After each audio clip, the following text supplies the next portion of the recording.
This is Due South on WUNC News. I'm Leoneda Inge. We hear from the Secretary of the State Department of Environmental Quality, Reid Wilson, but he used to lead natural and cultural resources. I can't tell you how many people said to me, why would you leave the best job in state government to go work at a hard one? And DEQ is challenging every single day. We have important, contentious issues that we work on. But in its own way, it is very fun and exciting. Reid addresses everything from the forever chemicals in our water to cleaning up after Helene. And in the Southern Appalachians, there are these must-see blue ghost fireflies. They called me up and said there were these really strange fireflies there. And the fireflies don't flash. They just glow. Appreciating our environment and nature on Due South. The news is next.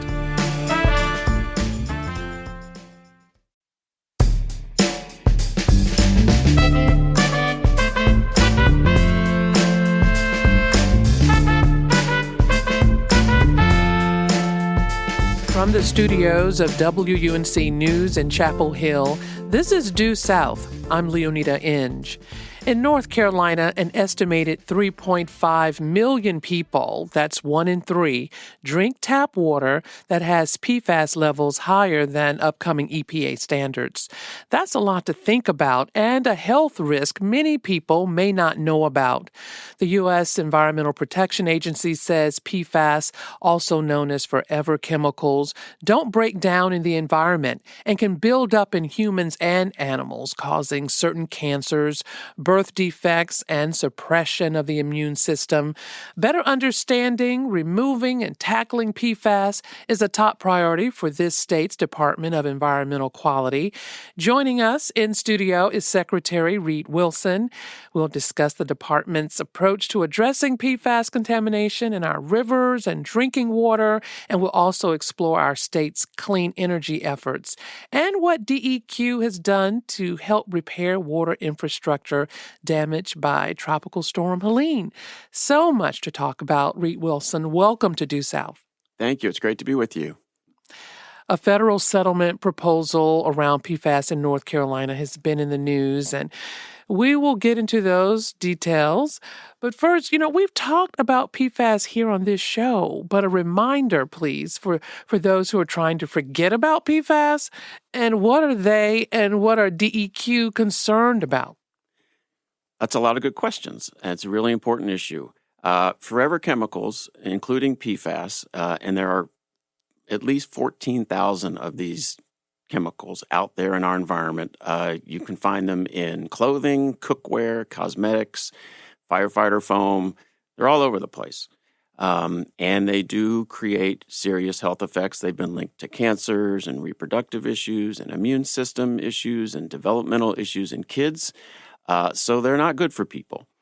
And as you mentioned, 1 in 3 people in North Carolina currently drink tap water that has levels of these forever chemicals higher than what EPA's drinking water standards will be when those go into effect in 2029. But this 1 in 3, that only counts the people on municipal water systems. That doesn't include the folks who have a private drinking water well. So the number is higher than the 1 in 3. So what we believe at the Department of Environmental Quality is the best way to protect people from these dangerous chemicals is to reduce the pollution at the source, to put limits on industries and water treatment plants so that those chemicals don't enter the river, don't enter the stream, and don't wind up in our drinking water. It sounds like somebody should be really sounding an alarm because I've heard about PFAS, we know about the forever chemicals, but for some reason, I guess folks are not scared enough because what you just said sounds scary to me. It's a complicated issue, and I think a lot of people, it isn't on their radar screen. The communications landscape is so different than it used to be. People don't necessarily get the news the same way they used to. So I think a lot of people aren't aware of it, but those who are aware of this issue are worried about it. And this is particularly an issue in the Cape Fear River Basin, which is downstream from a lot of PFAS dischargers. And so the communities down there have spent a lot of money and done a lot of work to protect their drinking water supply. For instance, Wilmington, their utility, has spent $50 million to build a new drinking water plant to remove these forever chemicals from the water supply so that it doesn't wind up in people's homes. That's a lot of money. And the problem with that is inevitably those costs will be passed on to the ratepayers. To me, it's not fair that people should have to pay more for safe, healthy drinking water that they expect and they deserve. You said a dream solution is to stop it at the source before it even gets into our water system. But what can you do about that, and what is your office doing? The way this can work is for our state to approve a rule which would require the current dischargers of forever chemicals to install technology so that it is removed before it enters the stream and our water supply. A lot of people think that authority resides with our department, environmental quality. That's actually not the case. There's a separate but related entity that we work with every single day called the Environmental Management Commission. It's an appointed group, and they are the rule-setting entity in this state for environmental rules. They have proposed what they call a monitoring and minimization rule. And that requires, if this becomes a final rule, it requires the dischargers to monitor what they put out into the streams, and that's a good thing. We want to know what's there. It requires those dischargers to create a plan to reduce the pollution. That's a good thing. But the proposed rule doesn't actually require specific limitations, reductions on the pollution. There's no numeric standard. Now, this proposal has been out for a while. There have been thousands of public comments. In the near future, the Environmental Management Commission will take this up, and I'm hopeful that they will consider public comments and strengthen that rule. That was my next question. Is that commission helpful? Are you all on the same track? On this issue, we are not exactly in the same place. I think, however, that a number of the commissioners on there believe that the best way to protect people's health is to install technology on the sources so that those contaminants don't get into our water supply.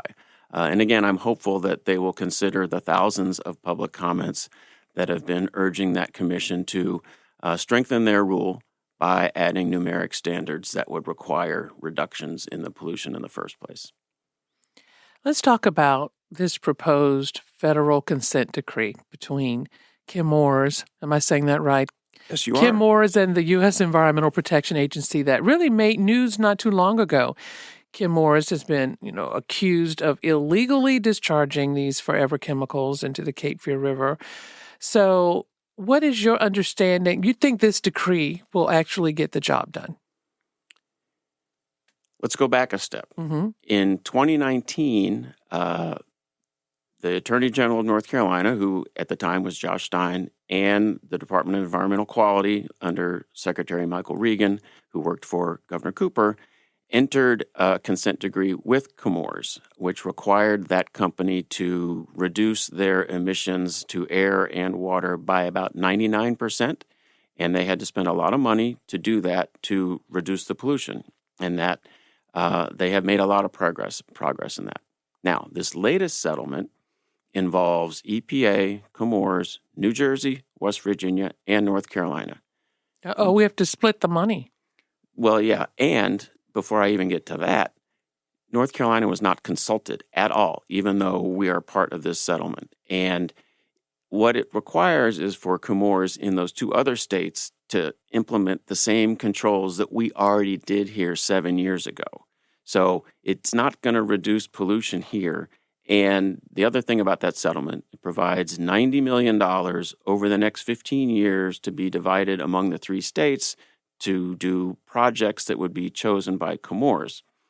If you do the math, $90 million over 15 years is an average of $6 million a year divided by three states. That's $2 million a year, sound like which enough does money. not accomplish much in terms of reducing people's exposure to these harmful chemicals.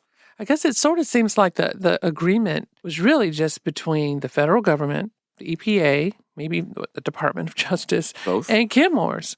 They created this agreement, this settlement. I think West Virginia is also happy with it, but I'm not sure. I haven't talked to people there or in New Jersey. But here, we weren't included, and it's not going to do much for people in our state. Well, North Carolina Newsroom's Adam Wagner talked to North Carolina Attorney General Jeff Jackson about the proposed federal consent decree that came out. Here's Jackson's response to it. This is an insult to the people of Eastern North Carolina. It does practically nothing for the state. It sends a message that the EPA doesn't really care about groundwater contamination. But I do. As Attorney General, we're going to do everything we can to actually make sure that Chemours is held responsible for the remarkable and extensive groundwater contamination that they allowed to occur in our state. Well, I guess you agree with that statement. I do. So what's next then? I mean, what do? You already, you may not have enough money to do what you want to do or what needs to be done. Well, regardless of how the Environmental Management Commission rule turns out, we are already doing a lot of things to help protect people from these chemicals. For instance, we test people's drinking water wells. And I should add, part of our consent decree with Chemours requires them to offer homes in an ever-increasing radius, it seems, to get their well water tested. And if there are elevated levels of forever chemicals, then Chemours has to pay for them to get an alternative drinking water supply. We are also doing testing around the state, and we have a fund at our department which we can use. It's called the Bernard Allen Fund, named after a state representative who did a lot on clean water issues. Anyway, we have this fund that we can use to sample people's drinking water supplies that aren't affected by Chemours pollution, but are contaminated with different forever chemicals. So we can test that water. We can offer them and pay for alternative water in their house. In fact, last week, the governor and I were in Wilmington, where we went to someone's house where they had elevated levels, and our fund had paid for a water filtration system under their sink in the kitchen so they would have safe drinking water. That had to be surreal to be there. Yeah, it was interesting because it was also on the same day that Chemours settlement with EPA was announced. So there was much to talk about that day. Secretary of the North Carolina Department of Environmental Quality, Reid Wilson. He'll stay with me to talk about what DEQ does, its priorities, and how he came to care so much about the environment early on in his life. That's coming up. I'm Leoneda Inge, and this is Due South on WUNC News.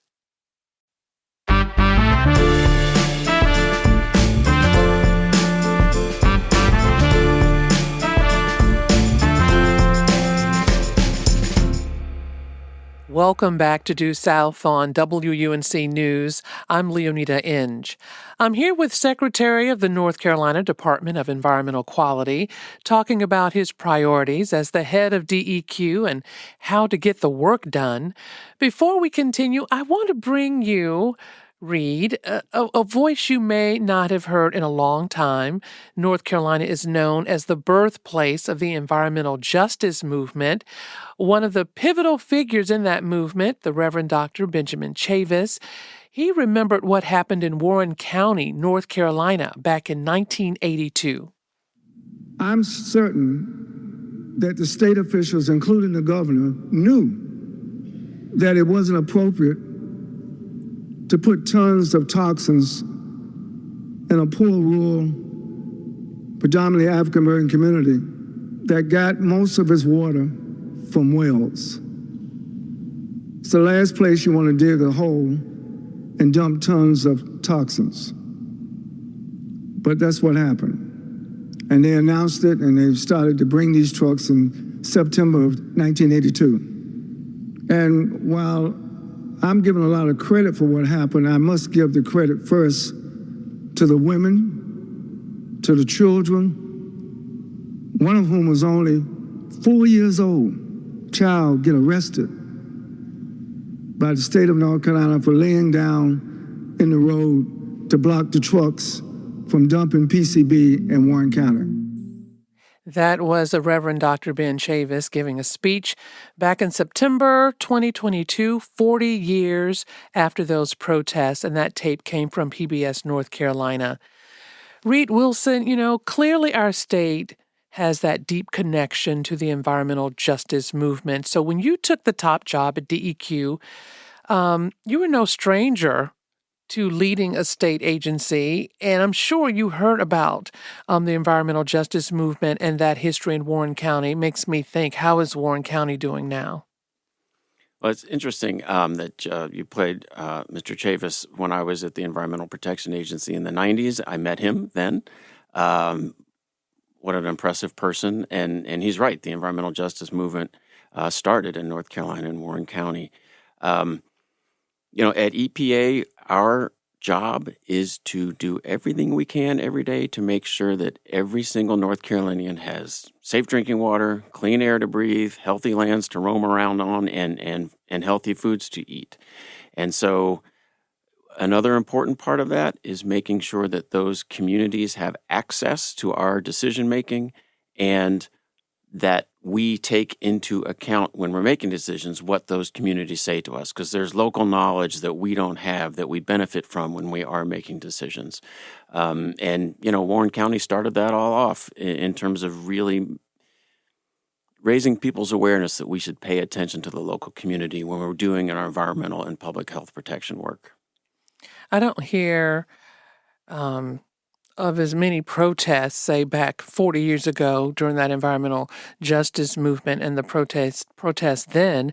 But then we've been talking about PFAS and forever chemicals. And I know there have been protests, but again, at the level where everyone takes note and really becomes aware that they're going to have to stand up and fight, not just the EPA or not just the DEQ, everybody's going to have to say something when it comes to the water. Yeah. I mean, what is more basic than having safe drinking water coming out of your tap? Well, actually, my friends in the Division of Air Quality would say, well, wait a minute, what's more fundamental than healthy, clean air? And they're both right. You can't really thrive without healthy, clean air and water. And one of the things we do is we proactively go out and meet with communities and give them opportunities to share their local perspective before we make decisions. And that's just a critical thing about our process is we want to hear from those communities and to the extent we can incorporate their views into what we do. So again, when you took this top job at DEQ, you were, again, no stranger to leading a state agency. From 2021 to 2024. You were secretary of the North Carolina Department of Natural and Cultural Resources. But were you at all overwhelmed or intimidated, like heading this department? I mean, it's just as big, I guess, or even bigger. And I can't say more important was more important, but how did you, channel that leadership from one agency to this one? Well, it's funny. I can't tell you how many people said to me, why would you leave the best job in state government to go work at a hard one? And, DEQ is challenging every single day. We have important, contentious issues that we work on. But in its own way, it is very fun and exciting. Every day is different.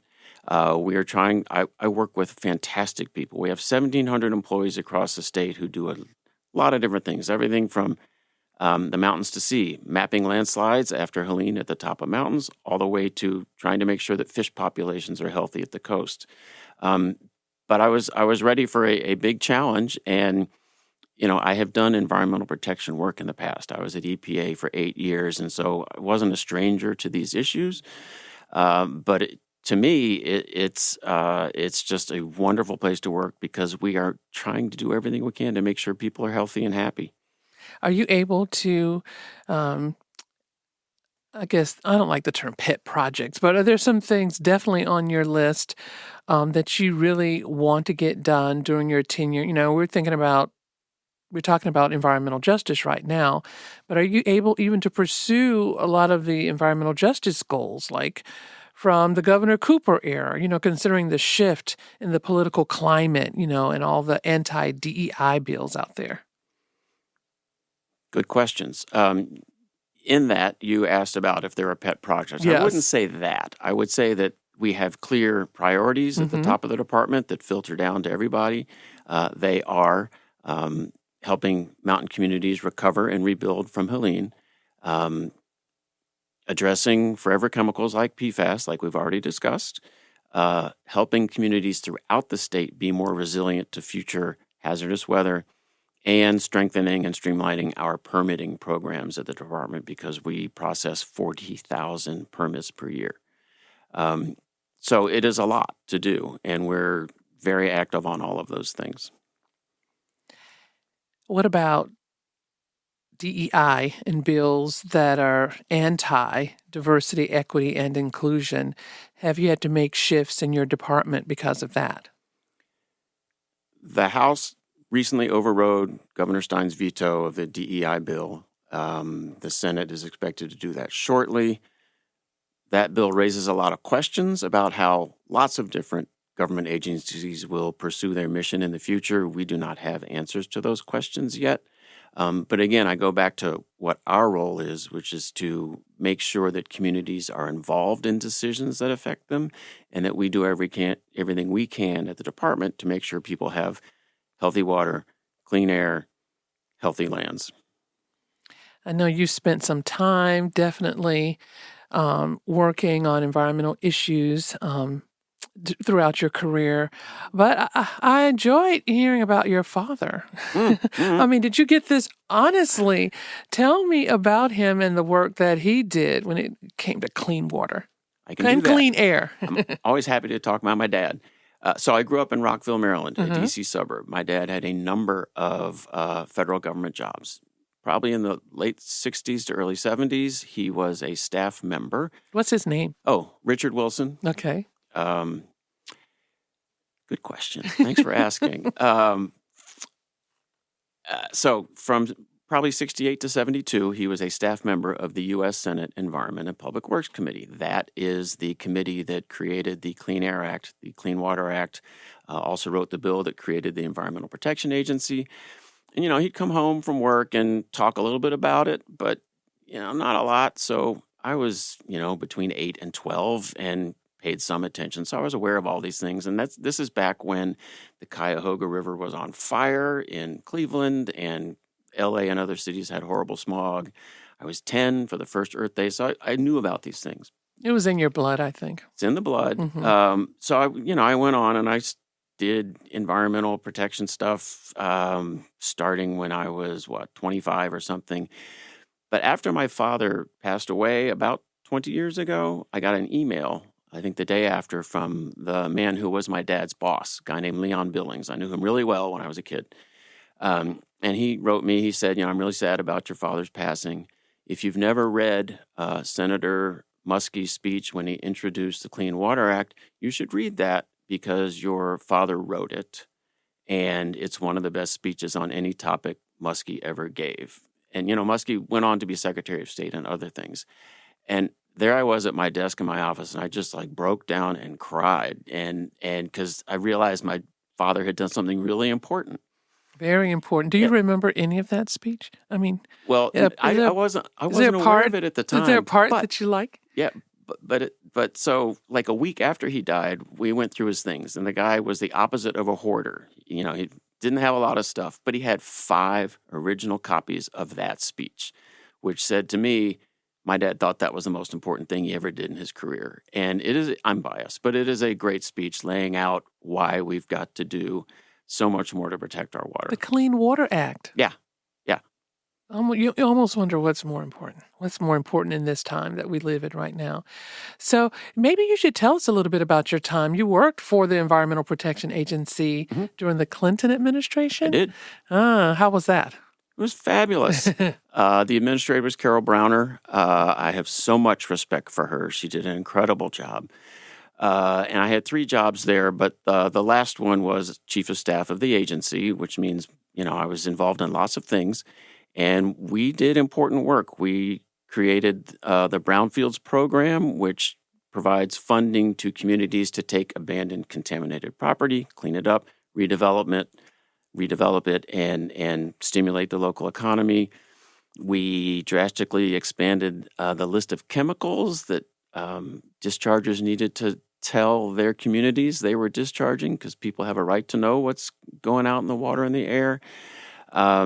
We did a lot of things to strengthen drinking water laws and the Clean Water Act. It was really an exciting time and wouldn't have traded it for anything.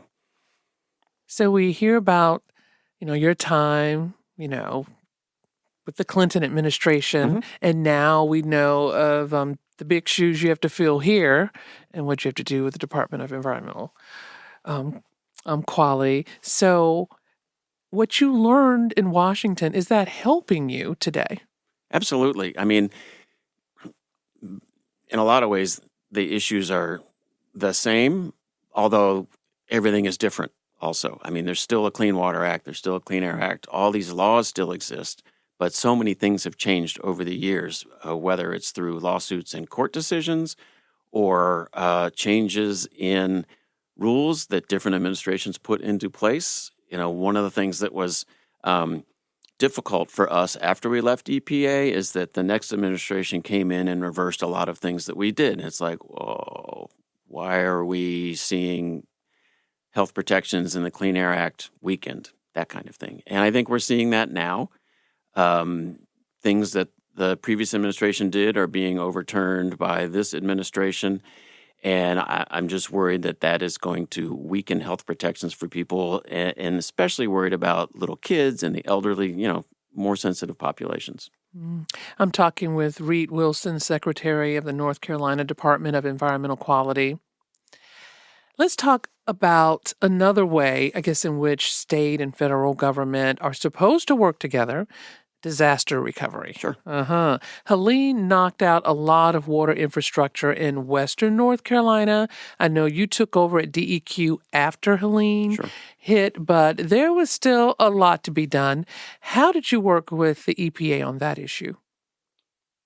I will have to say, in complete, utter honesty, EPA has been great to work with in Helene recovery. I know lots of people have complaints about FEMA. EPA is different. They have been flexible, responsive, creative, innovative, and quick in getting us the funding that flowed from the Federal Disaster Recovery Act. And you're right, there was a lot of damage to water systems out there. In the days and weeks after the storm, we and EPA and local governments helped more than 160 water systems get back up and running. I mean, they were out, not working. And then in the ensuing months, we worked closely with DEQ and the local communities, and we have now awarded $861 million to local communities to repair and rebuild their drinking water systems, wastewater systems, and there's a key requirement for every single project, which is that that system must be more resilient to future floods. Oh, yeah. I can't imagine how and what you have to do to make them more resilient and able to really withstand, because the storms are getting stronger. Right. Well, and there's an easy example, and this isn't the only example, but the town of Hot Springs, little town, their wastewater plant is right next to the river, and it got overwhelmed and, severely damaged. They will now, with funding, purchase property across the river that is higher up, and they will build a new plant there. And so it's not going to get flooded, even if there's another Helene. Well, that's good information to know. Yeah. And similar things are happening in communities throughout the mountains. It will take years to build these plants, but we're on our way. Well, we can't end this conversation without talking about climate change. I know earlier this year, DEQ released its North Carolina Comprehensive Climate Action Plan. What is that? Good question. We are seeing increasingly severe weather, and whether that is huge floods and rainfall or wildfires or drought, our weather's becoming more unpredictable and more severe.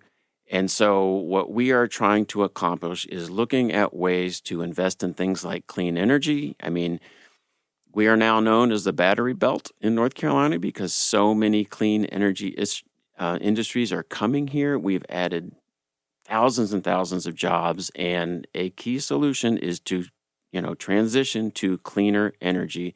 And the state does have a 2050 goal of net zero carbon emissions. And what the plan does is, provide a number of steps to get us there. Well, we know the state has finally approved a budget. But with this new budget, you told me it's more good than bad. What's good in it for your department? Well, for DEQ, and I'm only speaking about the DEQ part of the budget. I don't know what it does to anybody else. Okay. It provides $45 million to our department to address, to help local water systems address PFAS contamination. It also invests $10 million in our fund that does well water testing for PFAS. It provides about $2.5 million to plug a gap in our air quality program, which is really important because we want to make sure we keep our 10-year streak of every day having air in this state that meets air quality standards.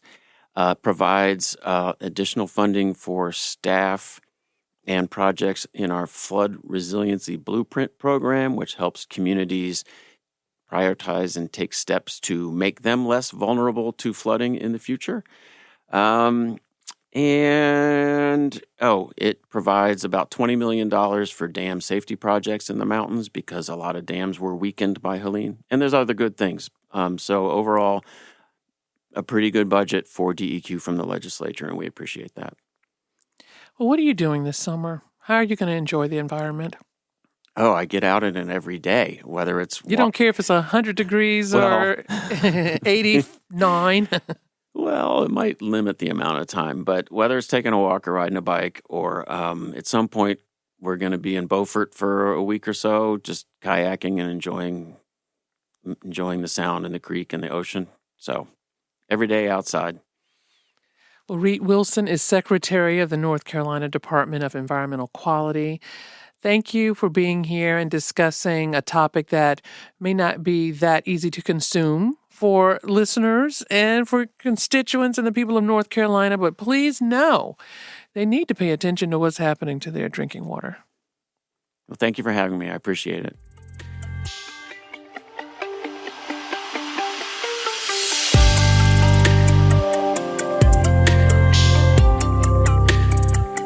Coming up, blue ghost fireflies appear in the Southern Appalachians this time of year for their mating season. A researcher in Western North Carolina tells Jeff Tiberi why these bugs are so special. I'm Leoneda Inge, and this is Due South on WUNC News.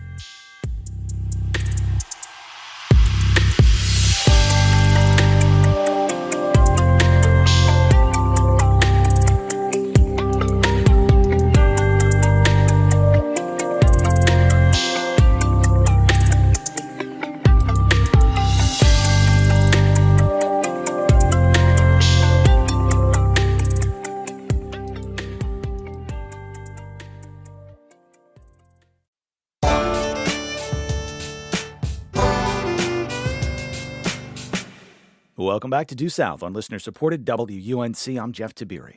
It's a time of year when nature enthusiasts flock to the mountains to find flickering fireflies. Only these are rare insects with a different hue. Blue ghost fireflies appear in the Southern Appalachians for their mating season, and they're pretty special. Unlike fireflies common in urban areas, blue ghosts have a steady glow and hang out close to the forest floor. And, of course, they're blue. Dr. Jennifer Frick-Ruppert joins us now. She has studied the mysterious blue ghost fireflies since 1991. Along with the help of her students, she was the first to publish works on the biology of blue ghosts. Today, she's the Vice President of Academic Affairs at Brevard College, where she has taught biology and environmental science courses. Jennifer, welcome to Due South.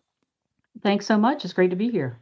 It's great to have you and to learn more about blue ghosts. I want to set the scene. We're talking Southern Appalachia, between 2,000 and 4,000 feet above sea level, along the border of South Carolina, and hours south of Asheville is DuPont State Forest, and there are blue ghost fireflies there. The founders of this state forest initially had a theory about why the insects give off a blue light. Tell us about the theory, please. Sure. That goes back to the 90s when DuPont was first developed as a state forest. It initially was going to be a gated community. And instead, what happened was a lot of people got together and decided that this place that was full of all these wonderful waterfalls and blue ghost fireflies, I didn't know that at the time, but they decided that this would be a place that they wanted to preserve. And so it became a state forest. But in any case, I got a call as people started looking into this, new state forest to say that there were these really strange fireflies there. And the fireflies don't flash. They just glowed.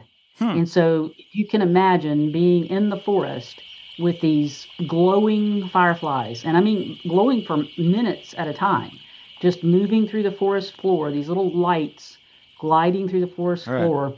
I've described them before as looking like I could believe that these were elves with candles carrying them through the forest. It's kind of the image that you get. But in any case, they called me up and said, you're at the Brevard College. We think we've got something really weird going on over here, and we're worried that it's something to do with chemicals left over from the DuPont company there. And could it be that they've been damaged or modified in some way? And so I was able to reassure them that no, in fact, this was a real species of firefly that did this totally naturally. Okay. In layperson's terms here, because I was not good at science really at any point, but anatomically, can you tell us why they're glowing versus flashing in layperson's terms? If you kind of flip them over so you're looking at their bellies, that abdomen is the last section. And in Blue Ghost, 2 of those sections, instead of being dark, are white. And those are the light-emitting segments of the body. And if you look at a regular old flashing firefly, they belong to a different genus. Okay. They look kind of the same. They don't look much different. So that the way that they control the glow, they glow instead of flash. Yeah. That's their within their ability to control. Got it. Why blue instead of another color? Yeah. And so the blue is blue. I would say, and I hesitate to say it, but is rather a misnomer. Okay. They're kind of white. They're just white, and the reason for that is that their glow is relatively dim, and our eyes are very good at seeing black and white in dim levels, but not color if you don't have enough light. So if you actually catch one of these and you put it in a little jar or you hold it in your hand and you put it up close to your eye where it's brighter, you'll see that they're in fact kind of green. The glow is green. Interesting. But at any distance, that's our eyes that have that trouble distinguishing those two things. Got it. Okay. We are chatting about blue ghost fireflies here on Due South. I think I've got this right. There are a lot of people who live in your general area, Transylvania County, and other points at elevation. They've been up there for decades, and they've never seen the blue ghosts. Why is this? Many times I go out and give talks about blue ghosts, and I'll have some, folks who've been living in the county for their whole lives who said, we've never seen these and we've never heard of them, but we have those flashing fireflies. So what's up? And I would say 2 things are really going on. One is that blue ghosts are classically found in mature forest, back in the woods. Oftentimes it's in a cove forest that has a little stream coming through where there's moisture in the air. You can feel the difference when you walk into a forest that's going to have blue ghost in it because it's cool and moist. So number 1, that means you've got to be in the forest, not just in your house with a grassy lawn out front. We have those flashing fireflies, and they come up out of the grass and are in the trees, and people get to see those all the time. And the other thing is that they're so dim. So even if you're camping, so number 1, you can't just be living in your house. You can't be sitting around a fire, in the evenings. You got to be out in the woods in the dark at 10 p.m. in the summer for about a month in order to be in the location where they are. And then you really got to be looking for them, know they're there. There are housing communities that are built in the Brevard area and up into Asheville and Hendersonville that would meet those same categories. So if you get out of your house and you're walking around in those areas, you'll find the blue ghost too. So I've had reports from a lot of people, once they start looking for blue ghost, they'll find them. So now, for instance, I'm living in a community up off 276 called Sherwood Forest. It's not too far from DuPont State Forest. But there are houses in there. It's just that when they built in that area, they left the forest intact and built the houses in there. So if you get out and walking around in Sherwood Forest or Conisty Falls, you're going to see those fireflies too. You hear that, developers? You don't have to destroy the forests when you do development. We'll probably take that up. But man, we don't leave the forests intact here in the Triangle. Don't get me started. Okay. Yeah. So, how can folks like myself who would go up there, or others who they might not have a prime viewing opportunity, how can people view the blue ghost fireflies, of course, respectfully, without disrupting them or any of those sorts of problems? Yeah, and that has unfortunately become a little bit of a challenge. They have become so popular that we're really starting to love them to death. So DuPont State Forest, back when I started working over there with those folks, and that's been about 20 years ago, we would do tours for people. And, we wouldn't have but 20 people on the tour, and that was really easy to do. Nowadays, there's a lottery in order to even get in because there's so much interest in there. So DuPont State Forest, Pisgah National Forest does tours at the Cradle of Forestry. Great Smoky Mountains National Park is better known for synchronous fireflies, but they also have blue ghost, and they do tours. So there are tours that are available now, and so I would encourage people to do that. Another thing to do, frankly, is to go camping and go camping in areas where you can get into the forest and enjoy that. And again, just kind of look around. Another example is a local camp here in, again, Transylvania County. They've had campers there probably 50 years or more. And they came to me one day and said, do you think we have any blue ghost fireflies? Like I said before, I could feel the moisture change. And I said, we will come back here tonight at 10 p.m. And we did. They were all over the place. So here's an example of, a summer camp where there have been people there for 50 years coming and going, and they just hadn't looked for them, and it turned out that they had them there. So I think that that's the case, that if you get into the right place in the Southern Appalachians, there will be these fireflies. So that must be kind of fascinating and rewarding as a biologist to be able to connect these dots. We're in our habitat, but we don't have really a good enough appreciation of what's around us. Have you been able to do that numerous occasions, kind of acknowledge or realize what is there and help people have an opportunity to view them?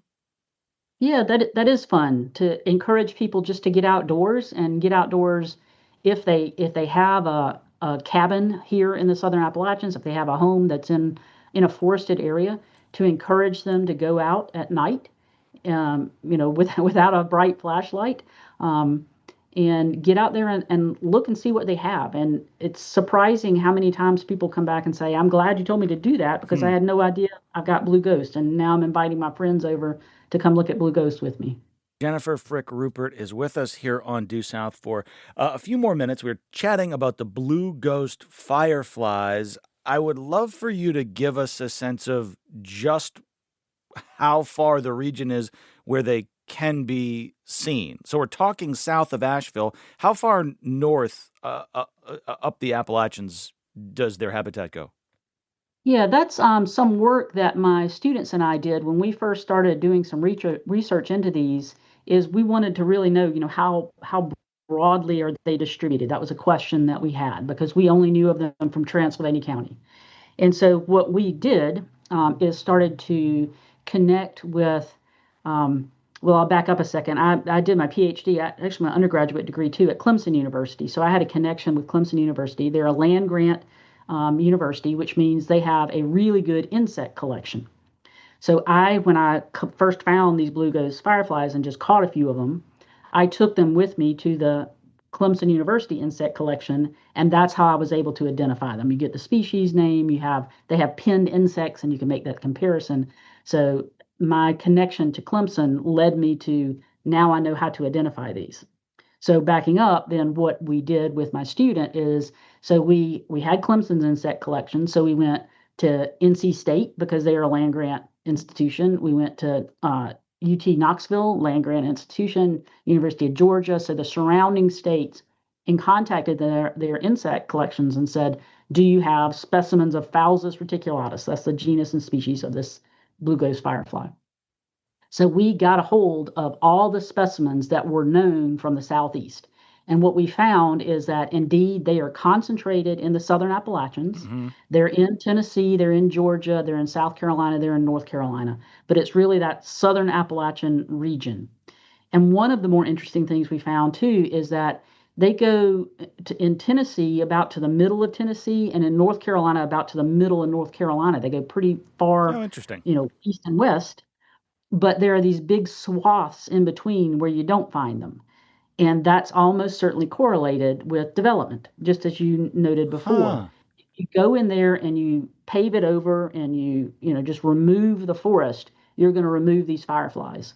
But if you keep the forest intact, even if you're developing it, even if you're putting houses in there, if you keep the forest intact, you'll keep those fireflies intact.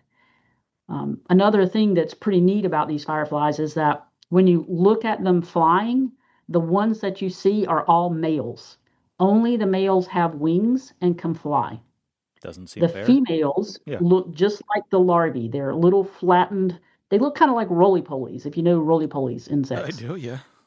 They're kind of flattened and low to the ground, and they don't have wings.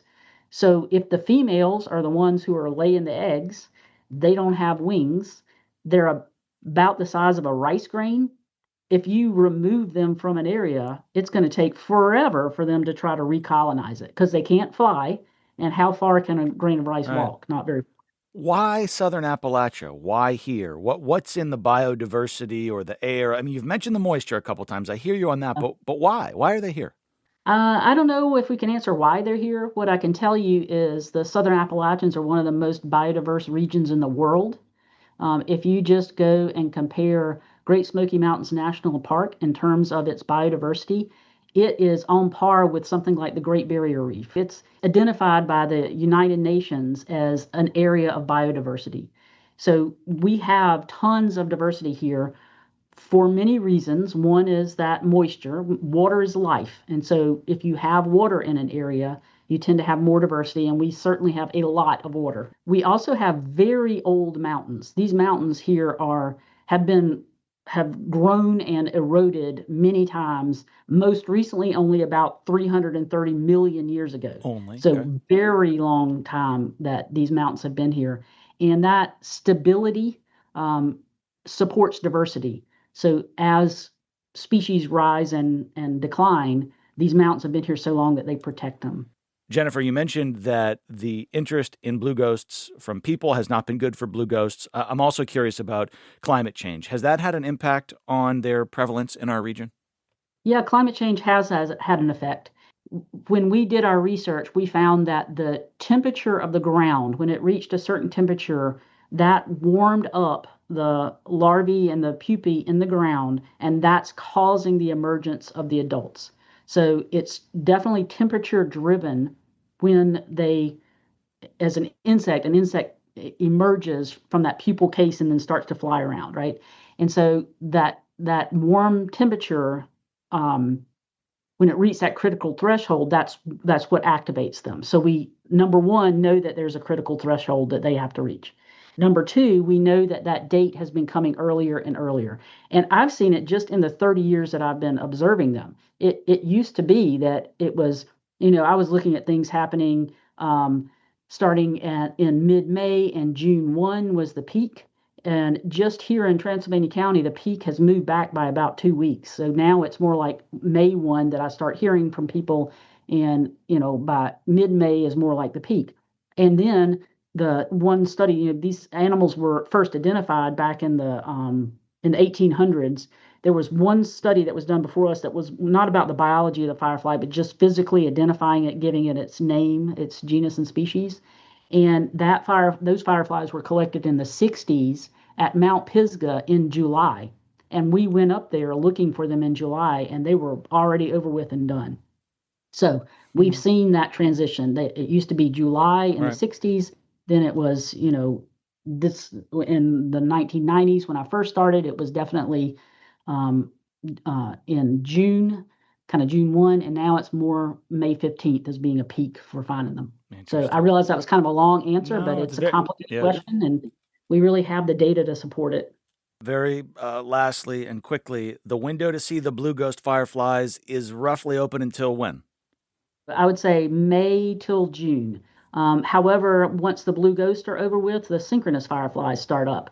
And other fireflies that flash typically, as they normally do, are around all summer. So you still got ways to see fireflies. Dr. Jennifer Frick-Ruppert is a biologist who has researched blue ghosts for decades and also co-authored one of the very few studies on the elusive firefly. These days, she serves as dean of the faculty at Brevard College in Western North Carolina, where she is also vice president of academic affairs. Dr. Jennifer Frick-Ruppert, thank you so much for joining us here on Due South. I really enjoyed it. Fun to talk about fireflies. It is indeed. Thanks to you all for joining us as well. Find more Due South offerings wherever you download podcasts and, of course, at our website. Thanks for tuning in. We'll talk to you again tomorrow at noon.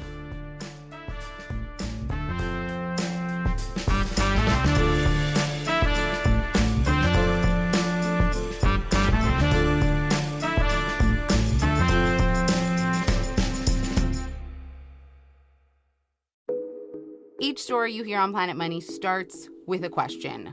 What happens if we refund tariffs? Why are groceries so expensive? At NPR, we stand for your right to be curious, because the forces shaping our world can be hard to see. Follow NPR's Planet Money wherever you get your podcasts and start seeing how the economy really works.